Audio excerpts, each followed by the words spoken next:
بالله من شرور أنفسنا ومن سيئات أعمالنا. من يهد الله فلا مضل له ومن يضلله فلا هادي له. ونشهد أن لا إله إلا الله وحده لا شريك له. ونشهد أن سيدنا وسندنا وحبيبنا ومولانا محمد الذي أرسله بالحق بشيرا ونذيرا وداعيا إلى الله بإذنه وسراجا منيرا. أما بعد، فقد قال الله تعالى في كلامه المجيد وفرقانه الحميد: أعوذ بالله من الشيطان الرجيم. بسم الله الرحمن الرحيم. وإذ تأذن ربكم لئن شكرتم لأزيدنكم ولئن كفرتم إن عذابي لشديد. وقال رسول الله صلى الله عليه وسلم: انظروا إلى أسفل منكم.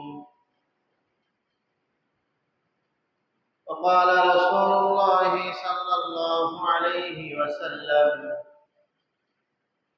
من تمسك بسنتي عند فساد أمتي فله أجر 100 شهيد.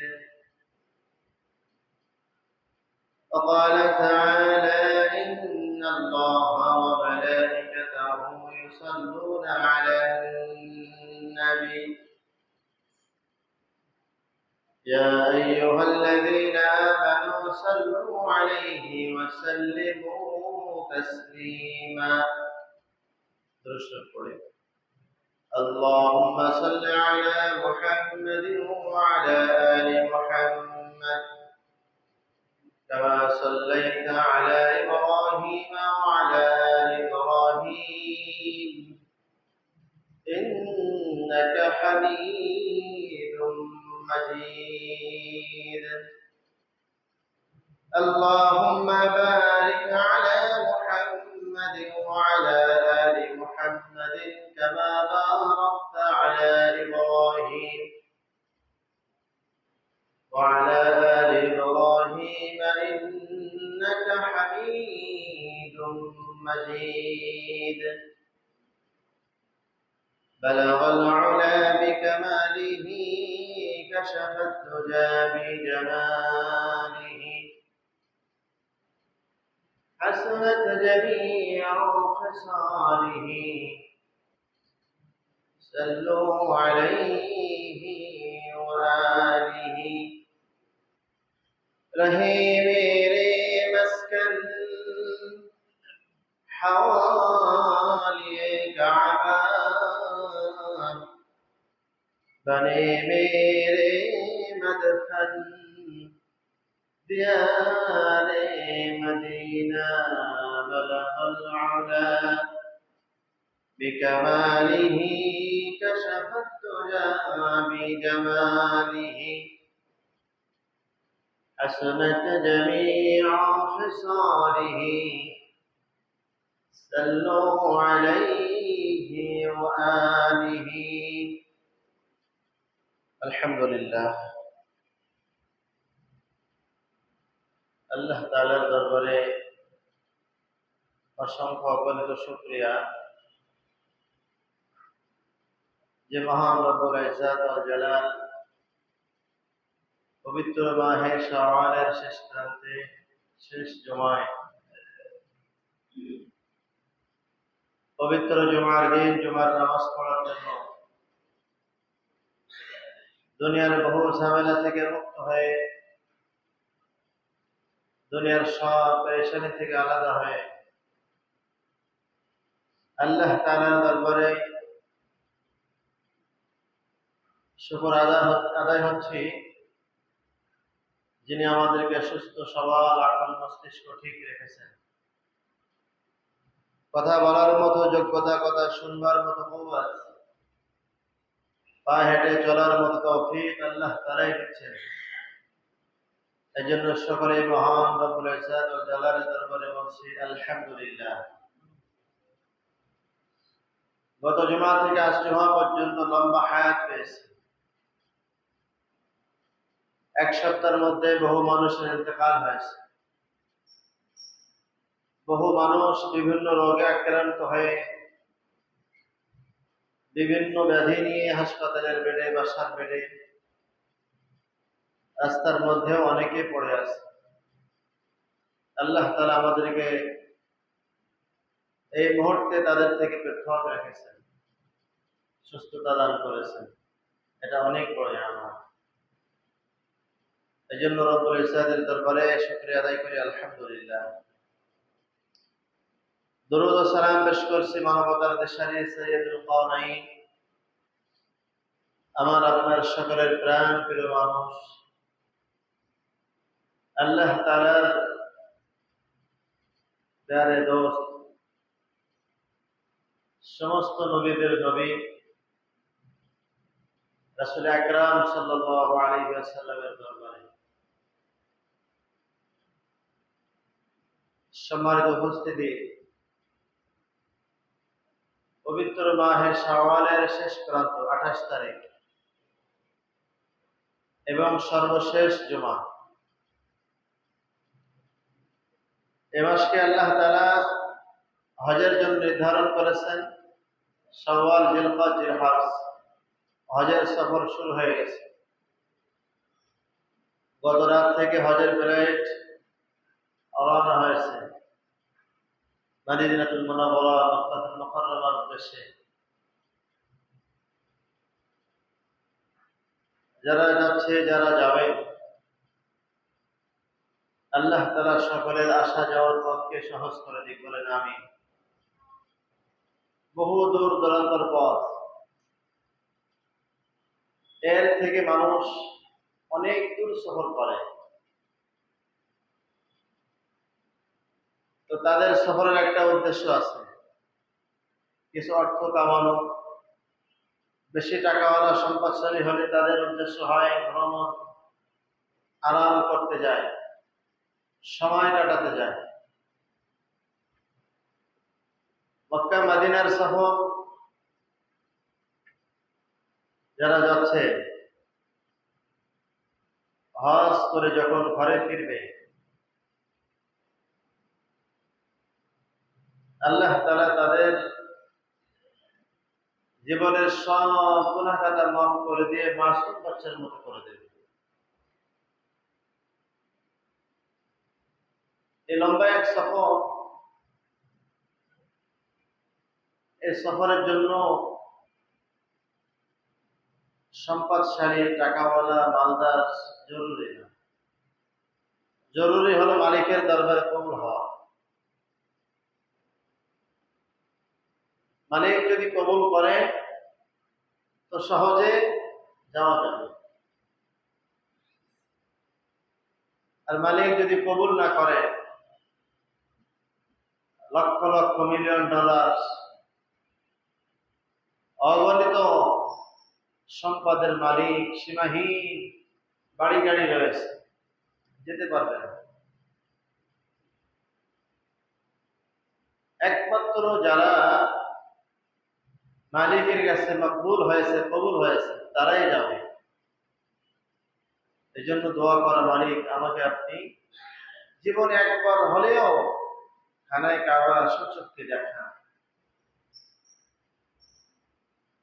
রাসূলের রওজায় যেন সালাম দিতে পারি, আসসালামু আলাইকা ইয়া রাসূলুল্লাহ, এটা যেন বলতে পারি, এই তামান্না দিলে রাখা। সম্পদ লাগবে না, আপনি দোয়া করেন, দোয়া মঞ্জুর হলে কিভাবে যাবেন আপনিও বুঝবেন না। তখন কল্পনা করবেন যে কি করে সম্ভব হলো। বহু মানুষ তারা প্রত্যেক বছর যাচ্ছে।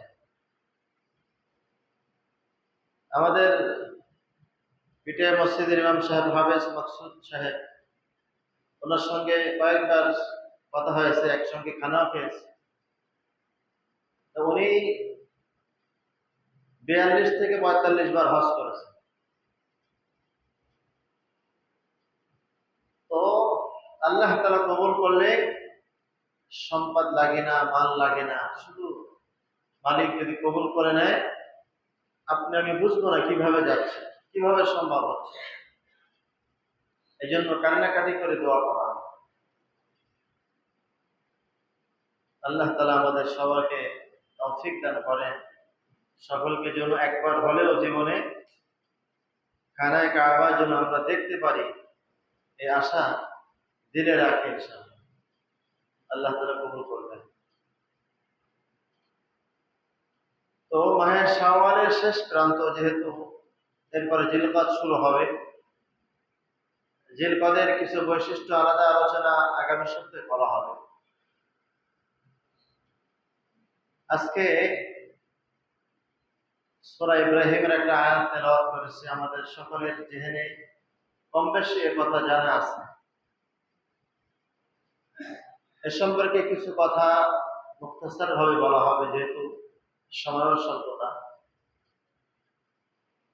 তো আল্লাহ তাআলা আমাদেরকে দুনিয়ার মধ্যে বহু নাজ নিয়ামত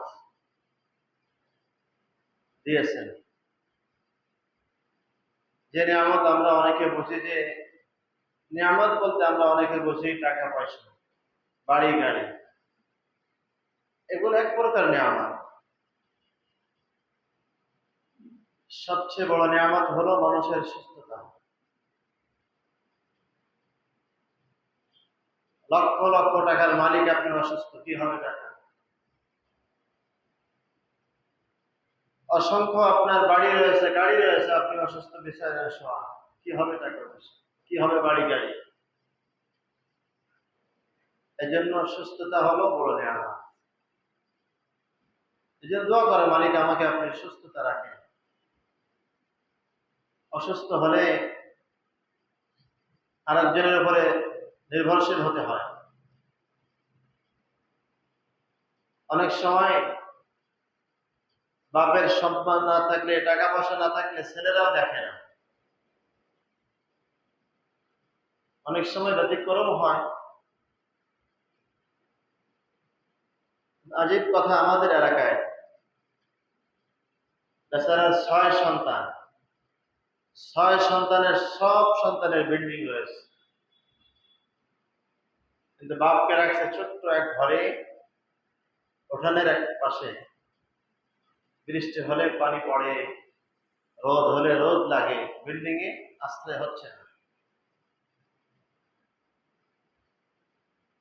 তো একদিন রাতে প্রচুর বৃষ্টি হলো, এই অল্পদিন আগে মারা গেছে। বৃষ্টি হলো, কড়া বৃষ্টি, ওই বিরুদ্ধের গায়ে লেগে ঠান্ডায় ওখানে ইন্তেকাল হয়ে গেছে। জানেও না। পরের দিন যখন ঘর থেকে সারা শব্দ নাই, পরে যে দেখে ওই কাদামাটির মধ্যে শুয়ে আছে। সব মানুষজন যে ধিক্কার জানাইছে সন্তানদের, এই তো দুনিয়া। আল্লাহ, যে দুনিয়ার পিছনে আমি আপনি দৌড়াচ্ছি, অথচ আল্লাহ তাআলা বলে দিয়েছেন, বান্দা তুমি আমার দিকে দৌড়াও, তোমার একটা রিজিক শেষ না হওয়া পর্যন্ত তুমি দুনিয়া থেকে আসবে না। আমার যতটুকু তকদিরের মধ্যে রিজিক রয়েছে, এতটুকু আমার কাছে না আসা পর্যন্ত আমার ইন্তেকাল হবে না। আর যেটা আমার আশার না, ওটা আমি হাজার চেষ্টা করলেও হবে না। এই জন্য মালিকের কাছে সুস্থতা হায়াত কামনা করা, আমাকে আপনি সুস্থতা দান করেন। সুস্থতা হলো বড় নিয়ামত। আল্লাহ তাআলা আমাদের সকলকে সুস্থতা হায়াত নসিব করেন, বলেন আমিন। তো নিয়ামত বলতে শুধু কিন্তু বাড়ি গাড়ি অট্টালিকা এটা না। নিয়ামত মানে আমি যে পা হেঁটে চলতে পারি, কথা বলতে পারি, কথা শুনতে পাই, আমি হাত নাড়াতে পারি, চোখ দিয়ে দেখতে পারি, এটা আমার জন্য সব নিয়ামত। আল্লাহ তাআলা যদি আমার এই চোখের নিয়ামতকে উঠায় নেন, হাতের নিয়ামতকে যদি আল্লাহ তাআলা অকেজো করে দেন, পায়ের নিয়ামতকে যদি আল্লাহ তাআলা পঙ্গু করে দেন, তা আমার হাঁটার ক্ষমতা নাই, দেখার ক্ষমতা নাই, চলার ক্ষমতা নাই, ভাত উঠায় খাওয়ারও ক্ষমতা নাই। এই জন্য আমার দেহে যে সম্পদ রয়েছে, এই সম্পদের আপনি হিসাব করেন কি পরিমাণ অর্থ, কি পরিমাণ আল্লাহ তাআলা আমাকে নিয়ামত দিয়েছে। আজিব এক কথা আশরাফ আলী থানভী রহমতুল্লাহ আলাইহি লেখছেন, এক বেচারা ট্রেনে সফর করতেছে। ট্রেনে সফর করতে করতে প্রচুর পরিমাণে ভিড়, মানুষের ঠাসাঠাসি, একজন আরেকজনের সঙ্গে লেগে আছে। তো মেলা দূরের সফর হলে মানুষের তন্দ্রা আসে, ঘুম আসে, ক্লান্তি আসে। এক বেচারা মনে মনে ভাবছে, আল্লাহ তাআলা যদি এমনও করতেন যে হাত দুটো খুলে রেখে দেবো ব্যাগের মধ্যে, পা দুটা খুলে ব্যাগে রেখে দেবো, এই সুন্দর দেহ নিয়ে আরামে ঘুমায় যাব, মনে মনে ভাবছে। কারণ ঘুম হচ্ছে না, ঘুম হচ্ছে আলাদা নিয়ামত। ঘুমটা মানুষের অনেক বড় নিয়ামত, যেটা টাকা দিয়েও হয় না। আমাদের সমাজে দেখবেন অনেকে ঘুমের জন্য সকালে এক ট্যাবলেট, দুপুরে আরেক ট্যাবলেট, রাতেও এক ট্যাবলেট, ঘুমানোর জন্য। ঘুম না হলে মানুষের শরীরে আরাম আসে না, মানুষের ক্লান্তি দূর হয় না। আল্লাহ তাআলা বলেছেন, ওয়াজআলনা নাওমাকুম সুবাতা, আমি তোমাদেরকে ঘুম দিয়েছি আরামের জন্য, ঘুমায় যাবে।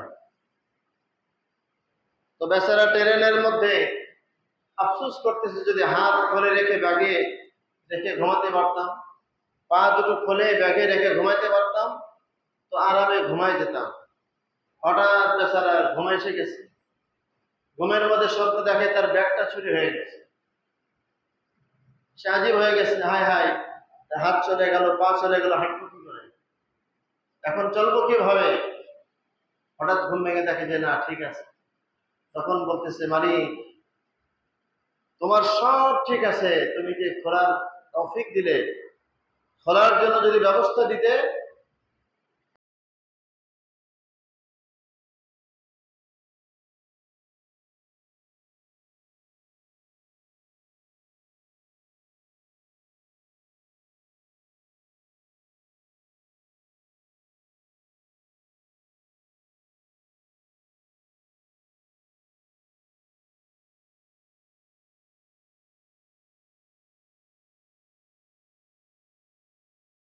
আমার চুল গজায় দিয়েছেন, আরো বালুকানা যেন চোখে প্রবেশ না করতে পারে। হ্যাঁ, চোখে যদি প্রবেশও করে, আল্লাহ তাআলা ব্যবস্থা রেখেছেন, পানি রাখছেন চোখের মধ্যে।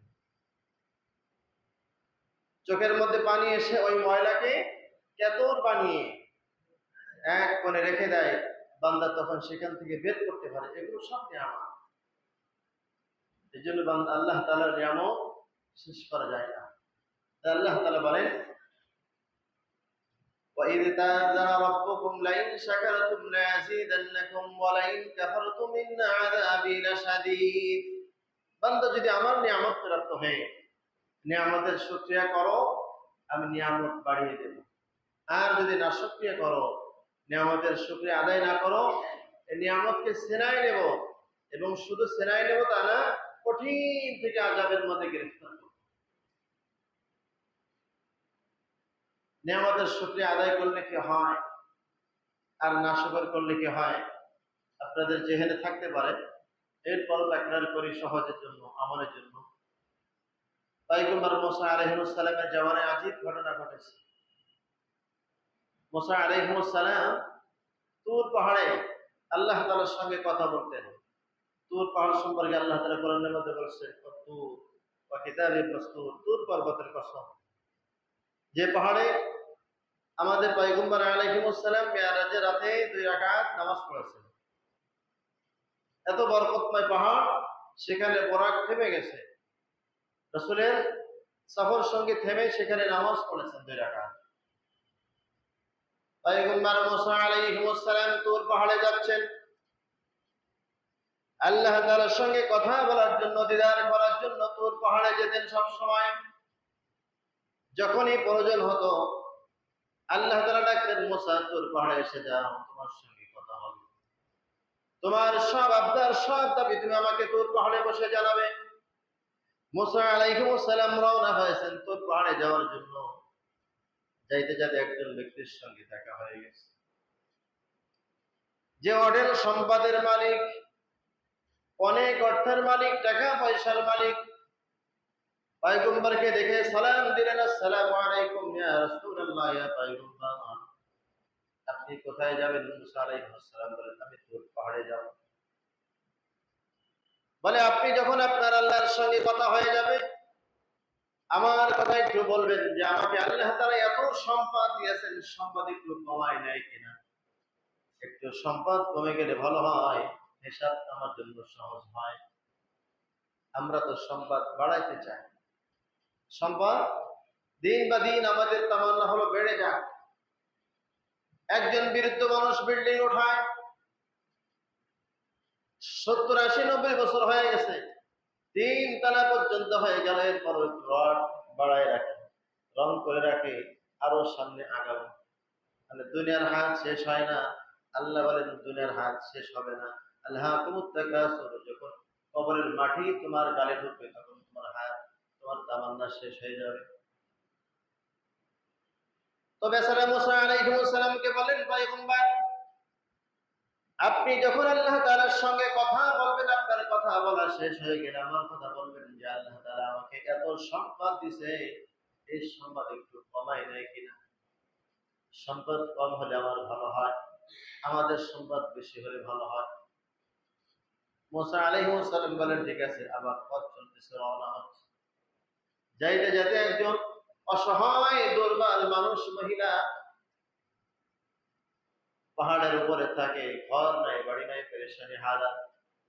মুসা আলাইহিস সালামকে দেখে বলেন, পয়গম্বর আমি তো আপনার উম্মত, আপনি এখন যাবেন কোথায়? বলে, আমি তো তুর পাহাড়ে যাবো মালিকের সাথে কথা বলতে। তো বলে, যখন আপনি আল্লাহ তাআলার সঙ্গে কথা বলবেন, আপনার সব কথা যখন হয়ে যাবে, আপনি আমার কথা একটু বলবেন, আমার এত দুনিয়ার পেরেশানি, আমার থাকার জন্য একটা ঘর নাই, পরনের জন্য একটা ভালো বস্ত্র নাই, আমার এই পেরেশানি কবে দূর হবে, আর এই ছোট্ট ঘর কবে দূর হবে, একটু বলবেন আল্লাহ তাআলা আমার জন্য কি ফয়সালা করেন। পয়গম্বর বললেন, ঠিক আছে। আবার পথ চলতেছেন, যাইতে যাইতে এক বেচারা রাস্তার কোনায় পড়ে আছে, হাত নাই, পা নাই, শুধু দেহ, মাথা আছে, ধড় আছে, চোখ আছে, কান আছে, হাত নাই, পাও নাই, রাস্তার মধ্যে পড়ে আছে। দুনিয়ার মধ্যে দেখবেন বহু জায়গায় অনেক ভিক্ষুক এমন আছে যারা চলতে পারে না, অন্য সাহায্য নিয়ে চলে। আর এ বেচারার কিছু নাই, শুধু দেহটা রয়েছে, হাত নাই, পাও নাই, রাস্তার কিনারে পড়ে আছে। মুসা আলাইহিস সালামকে দেখে সালাম করলেন, আসসালামু আলাইকুম পয়গম্বর আমি তো আপনার উম্মত, আপনি এখন যাবেন কোথায়? বলে, আমি তো নবী তুর পাহাড়ে যাচ্ছি, আল্লাহ তাআলার সঙ্গে আমার কথা। খুব বিনয়ের সাথে বললেন, আপনার কথা যখন শেষ হবে, আপনার সব আলোচনা হয়ে গেলে আমার কথা একটু বলবেন। রব্বুল আলামিন দুনিয়ায় আমাকে কি জন্য বানালেন? আমার হাত নাই, পাও নাই, চলতে পারি না, কিছুই করতে পারি না, আমাকে খামাখা কেন বানালেন? কিন্তু মনে রাখবেন, আল্লাহ তাআলা বলেন, আফা হাসিবতুম আন্নামা খলাকনাকুম আবাসা ওয়া আন্নাকুম ইলাইনা লা তুরজাউন। আল্লাহ তাআলা খামখা অনর্থক কোনো কিছুই সৃষ্টি করেননি। মুসা আলাইহিস সালাম তিনজনের তিন রকম কথা। তুর পাহাড়ে চলে গেলেন, আল্লাহ তাআলার সঙ্গে সব কথা যখন হয়ে গেল, তিন বেচারা তিন প্রশ্ন মালিকের কাছে বললেন। আল্লাহ তাআলা বললেন, পয়গম্বর আবার যাওয়ার পথে তাদের সঙ্গে দেখা হবে, তারা দাঁড়িয়ে আছে অপেক্ষমান। প্রথম যে অনেক সম্পদ, বাড়ি গাড়ি, কিছুই অভাব নাই, তাকে বলবেন যেন সে আমার নিয়ামতের শুকরিয়া আদায় না করে। তার যে নিয়ামত দিয়েছি এই নিয়ামতের শুকর যেন আদায় না করে, তাহলে তার নিয়ামত, তার সম্পদ আস্তে আস্তে কমে যাবে। দ্বিতীয় নাম্বার, যে দুর্বল মহিলা, পরনে কাপড় নাই, পাহাড়ে বসবাস করে, বাড়ি ঘর নাই, এই বেচারার জন্য বেশি পরিমাণে শুকরিয়া আদায় করে আমি তাহলে তার নিয়ামত বাড়িয়ে দেব। আস্তে আস্তে আবার তাদের সঙ্গে দেখা হলো, প্রথম জনের সঙ্গে দেখা হলে বললেন, পয়গম্বর, আমাদের কথা কি আপনার মনে ছিল? তোর পাহাড়ে যে বলে, হ্যাঁ মনে ছিল। বলে, মালিক কি বলেছেন? বলে, আল্লাহ তাআলা বলেছেন তোমার সম্পদ কমাইতে চাইলে তুমি শুকরিয়া করবা না, না শুকরিয়া করবা তাহলে আল্লাহ তাআলা তোমার নিয়ামত ছিনায় নেবে। তাছাড়া বলেন, মালিক, পয়গম্বর শুনে, সম্পদ থাক আর যাক, বৃদ্ধি হোক বা না হোক, আমি না শুকরিয়া করতে পারবো না, আমি শুকরিয়া করেই যাব। এই জন্য আল্লাহ তাআলা বলেন হাদিসে কুদসির মধ্যে, আল্লাযীনা ইয়াহমাদুনাল্লাহ ফিস-সাররা'i ওয়াদ-দাররা, আল্লাহ তাআলা হাসরের মাঠে ফেরেশতারা ঘোষণা করবেন, তারা কোথায়? যারা সুখে দুঃখে সর্বহালাতে আল্লাহ তাআলার প্রশংসা করছে, তাদেরকে আল্লাহ তাআলা বাছাই করে করে নিয়ে জান্নাতের রাস্তা দেখায় দেবে। এই জন্য দুনিয়ার মধ্যে সুখ হবে, দুঃখ হবে, সব হালাতে যদি আমি আল্লাহ তাআলার শুকরিয়া আদায় করতে পারি, আমার নিয়ামত বেড়ে যাবে, আমার সুস্থতা হায়াত নসিব হবে। তো প্রথম জন বললেন যে আমার সম্পদ বৃদ্ধি হোক বা কম হোক, আমি না শুকরিয়া করতে পারবো না, শুকরিয়া আদায় করেই যাব। দ্বিতীয় নম্বরে, দুর্বল মহিলা, যার সুন্দর বস্ত্র নাই, বাসস্থান নাই, কোন রকম পাহাড়ে বসবাস করে, পাহাড়ের ঢালে বসবাস করে। আল্লাহ তাআলা বলেন, মুসা, ওই ব্যক্তিকে বলবা সে যেন বেশি পরিমাণে শুকরিয়া আদায় করে। যখন মুসা আলাইহিস সালাম বললেন যে তুমি বেশি পরিমাণে আল্লাহ তাআলার শুকরিয়া করবা, তোমার নিয়ামত বেশি হবে, তখন ওই মহিলা খুব রাগান্বিত স্বরে বললেন, কিসের শুকরিয়া করব? এতদিন করে করে কিছু হয় নাই, আর বলবো না। আমাদের সমাজে দেখবেন অনেকে আছে বলে যে আল্লাহ তাআলা আমাকে ছাড়া কাউকে দেখে না, আমার একটা সন্তানকে ছাড়া আর কাউকে দেখে না। নাউজুবিল্লাহ, সম্পূর্ণ গুনাহের কথা। পয়গম্বর বললেন, সব সময়ের জন্য তুমি নিয়ামতের শুকরিয়া করবা, তোমার নিয়ামত বাড়িয়ে যাবে। মহিলা তখন খুব ধমক দিয়ে বলেন যে কিসের শুকরিয়া, রাগ তোর শুকরিয়া, আমি শুকরিয়া করতে পারবো না। সাথে সাথে আল্লাহ তাআলা একটা বাতাস পাঠালেন, এক বাতাসে তার কর্ণের বস্ত্রগুলো সব নিয়ে চলে গেল। পরক্ষণে তার বাড়ি ঘর যে কুটির ছাপড়া ছিল সেটাও ধূলিসাৎ মিশে হয়ে গেল। তখন সে আফসোস করে করে মরে। আগে তো একটা ছাপড়ায় অবস্থান করছিল, রাস্তা নিচ্ছিলেন, সেটাও আল্লাহ তাআলা ওড়ায় দিয়েছেন নিয়ামতের অস্বীকার করার কারণে। তো আমাদের দেখবেন অনেকে সব সময় ভালো, মাসের সব দিন ভালো চলে, 2 দিন হয়তো একটু খারাপ, শুনলে বলবেন আরে কিছু নাই, ঘরের মধ্যে খাবার নাই, বাচ্চা কাছে অসুখ সারায় না, এত নামাজ পড়ি, এত দোয়া করে, কিছু হয় না। নাউজুবিল্লাহ, এতদিন যে আপনি সুন্দরভাবে চললেন, আল্লাহ তাআলা আপনাকে 12 বছর খাওয়ালো, 1 বছর অসুস্থ, এর মধ্যে আপনি ভুলে গেলেন। এটা আমাদের খাসলত, আমরা ভুলে যাই। কিন্তু পয়গম্বর আইয়ুব আলাইহিস সালাম কতদিন অসুস্থ ছিলেন, নবীরা কতদিন অসুস্থ, কোন সময়ের জন্য কিন্তু এ কথা বলেন। আমরা সামান্য 5 দিন অসুস্থ হলে, 1 মাস অসুস্থ হলে পিছনের সব নিয়ামতের কথা ভুলে যায়। এটা হলো আমাদের খাসলত, পরিবর্তন হওয়া না। আল্লাহ তাআলা আমাকে ভালো রেখেছেন, এতদিন তো ভালো ছিলাম, এই সাময়িক একটা আমার পরীক্ষা আসছে, সাময়িকভাবে আমি একটু পরীক্ষার সম্মুখীন হয়েছি, আল্লাহ তাআলা চাইলে পরিবর্তন করে দেবে। এমন মনোভাব যদি আপনি বলেন, এটা হলো আল্লাযীনা ইয়াহমাদুনাল্লাহ ফিস-সাররা'i ওয়াদ-দাররা, সুখে দুঃখে সব হালাতে মালিক যেভাবে আমাকে রাখছে, আলহামদুলিল্লাহ, মালিক যেটা পছন্দ করেছেন আমার জন্য, এটার উপরে আমি রাজি খুশি আছি। এটা হলো আমার জন্য ফয়সালা, আলহামদুলিল্লাহ। হতে পারে সুখ, হতে পারে কষ্ট, হতে পারে দুঃখ, হতে পারে পেরেশান। আর দুনিয়াটাই হলো পেরেশানির জায়গা। দুনিয়ার মধ্যে আরাম আয়েশ না, আখিরাত হলো ভোগের জায়গা। সেখানে পেরেশানি নাই, কোন রকমের ক্লান্তিও নাই। ওয়ালা তাখাফু ওয়ালা তাহজানু, ভয় নাই, চিন্তা নাই, পেরেশানি কিছুই নাই। সেখানে মানুষ খালি ভোগ করবে। আখিরাতে মানুষ বিরক্ত হবে না, সব 30 বছরের নওজোয়ান, কোনো বিরুদ্ধ না। আখিরাতে জান্নাতের মধ্যে কোনো মানুষ কালো নাই, সব ফর্সা। একজন আর একজনকে দুনিয়ার মধ্যে যেরকম বলে, আরে তুমি এত কালো কেন, চেহারা এত অসুন্দর কেন, এমন না। আল্লাহ তাআলা আখিরাতে সবাইকে সুন্দর করে পাঠাবেন। ইউসুফ আলাইহিস সালাম দুনিয়ার অর্ধেক সুন্দর তাকে দেওয়া হয়েছিল। মানুষ যখন জান্নাতে যাবে, নবী ইউসুফ আলাইহিস সালামের সুন্দর চেহারা, সুন্দর গঠনের মতো করে আল্লাহ তাআলা জান্নাতে পাঠাবেন। এই জন্য দুনিয়ার কষ্ট হবে, সবর করা।